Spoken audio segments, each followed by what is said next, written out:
आइए बच्चों, मैं संजोता पाटिल आप सबको फिर से मेरे चैनल पे स्वागत करती हूँ। बच्चों, आज हम 7वीं कक्षा के पाठ्यपुस्तक वसंत भाग 2 में से हम पाठ तीसरा हिमालय की बेटियां इस पाठ को पढ़ने वाले हैं। ये एक निबंधात्मक रूप में एक पाठक की रचना किया गया है। तो इसका लेखक है वैद्यनाथ मिश्र नागार्जुन। तो आगे नागार्जुन जी ने क्या लिखते हैं इस पाठ में हम देखते हैं। चलिए, तो पाठ को शुरू करने से पहले हम इस पाठ का थोड़ा जानकारी आपको दिलाना चाहते हैं। तो इस पाठ की शीर्षक से हमें पता चलता है कि हिमालय की बेटियां। तो लेखक इसमें हिमालय की बेटियों के बारे में बात कर रहे हैं। आप अगर हम देखें तो हिमालय की पर्वत है, उसकी बेटियां, यानी यहाँ पर लेखक ने हिमालय पर्वत को एक पिता के रूप में दर्शाया है और उनकी बेटियों को यहाँ पर बारे में भी बताया है। अब अगर यहाँ पर्वत है तो उनकी बेटियां है। नदियाँ, यहाँ उन्होंने हिमालय से निकलने वाली नदियों को बेटियों की रूप में दर्शाया है। यहाँ पर लेखक हिमालय को मानव का रूप मानकर उसको मानवीकरण किया है और साथ ही उससे निकलने वाली नदियों का भी मानवीकरण किया है। उससे निकलने वाली नदियाँ गंगा, यमुना, सतलज, इन सब का मानव के रूप में वर्णन किया है और ये बताया है। यहाँ पर ऐसे कल्पना किया गया है, हिमालय उन सब नदियों का पिता है और नदियाँ उसका बेटियाँ है। तो अब पाठ को पढ़ते हैं। अभी तक मैंने उन्हें दूर से देखा था, बड़ी गंभीर, शांत, अपने आप में खोई हुई लगती थी। संभ्रांत महिला की भांति वे प्रतीत होती थी।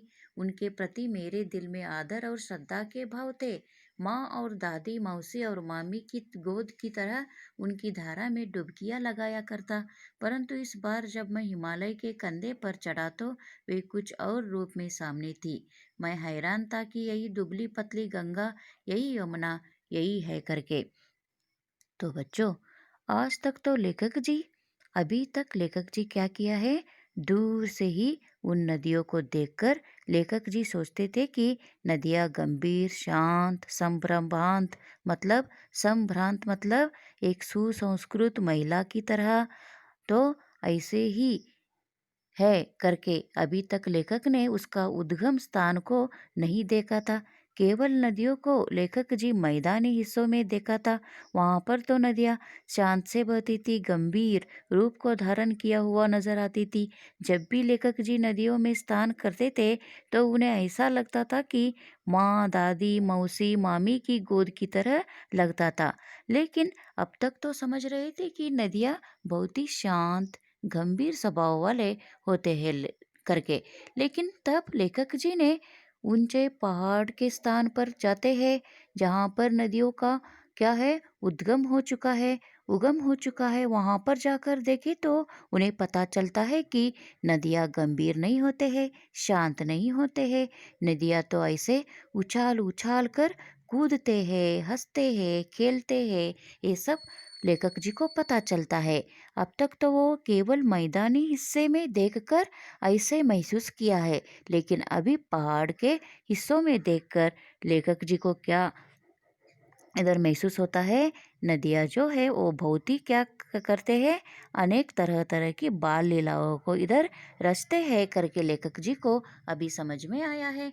परंतु इस बार जब मैं हिमालय के कंधे पर चढ़ा तो वे कुछ और रूप में सामने थी। मैं हैरान था कि यही दुबली पतली गंगा, यही यमुना, यही सतलज समतल मैदानों में उतरकर विशाल कैसे हो जाते हैं। इनका उछलना और कूदना, किलकिलाकर लगातार हंसते जाना, इनकी यह भाव भंगी, इनका यह उल्लास कहाँ गायब हो जाता है। मैदानों में जाकर किसी लड़की को जब मैं देखता हूँ, किसी कली पर जब मेरा ध्यान अटक जाता है, तब भी इतना कौतूहल और विस्मय नहीं होता जितना कि इन बेटियों की बाल लीला देखकर। यहाँ पर तो लेखक जी लिखते हैं तो कि जब उन्हें हिमालय पर्वत घूमने का मौका मिला तब ऊंचे पर्वतों पर तब तो ऊंचे पहाड़ों की तरफ घूमते गए।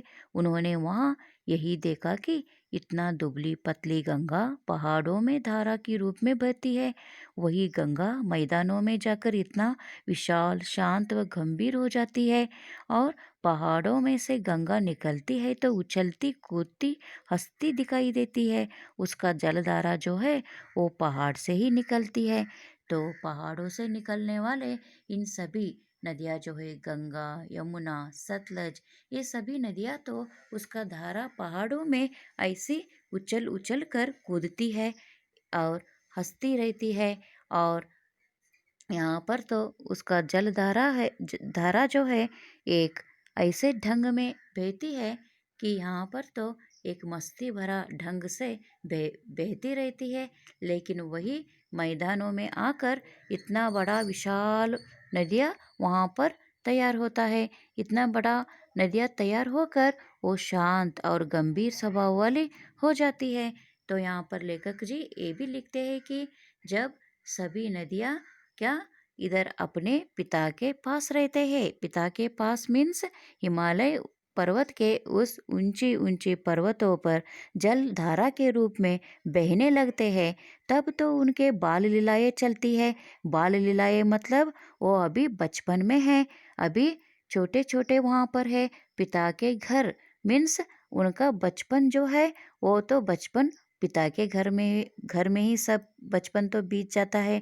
तो बचपन में तो बाल लीलाएं होती ही है। तो इधर नदियों का भी बाल लीलाएं हो रहे हैं। नदियों का कैसे अपने पिता के घर में है, इसलिए तो उनका उछलना कूदना खिलखिलाकर हंसना ये सब तो वहाँ पर चल रहा है। वो तो शांत से अपने पिता के घर में नहीं है। जब वो मैदान के हिस्से में आ जाते हैं, पहाड़ों से बहकर नीचे मैदान के हिस्से में जब आते हैं तो अपने पिता के घर को छोड़कर वो नीचे मैदानों के हिस्से में जब वो आ जाते हैं तो वो बहुत बड़े हो जाते हैं। बड़े होने के बाद तो वो कैसे बनते हैं, सभी गंभीर शांत स्वभाव वाले बनते हैं। यहाँ पर तो उछलना कूदना खिलखिलाकर हंसना सब कुछ छोड़ देते हैं। तो ऐसे ही अपने बाल लीलाओं को ये नदियों का धारा कहाँ दिखाते हैं, अपने पिता के घर। अपने पिता के घर यानी कहाँ पर, हिमालय के उस उगम स्थान पर, उस हिमालय के ऊंचे ऊंचे उस पहाड़ी स्थान पर अपने जलधारा झारा जलधाराओं में अपना क्या बाल लीलाओं को दिखाते हैं। लेकिन इधर मैदानों के हिस्से में आकर ऐसे बाल लीलाओं को दिखाना बंद करते हैं, क्योंकि वो अभी बड़े हो जाते हैं। इसलिए तो लेखक जी ने बहुत ही व्यंग्य करके इस निबंध को यहाँ पर लिखने का कोशिश किया है बच्चों। तो आगे के वीडियो में हम जो आगे का भाग के बारे में हम चर्चा करते हैं। तब तक के लिए आप सबको धन्यवाद।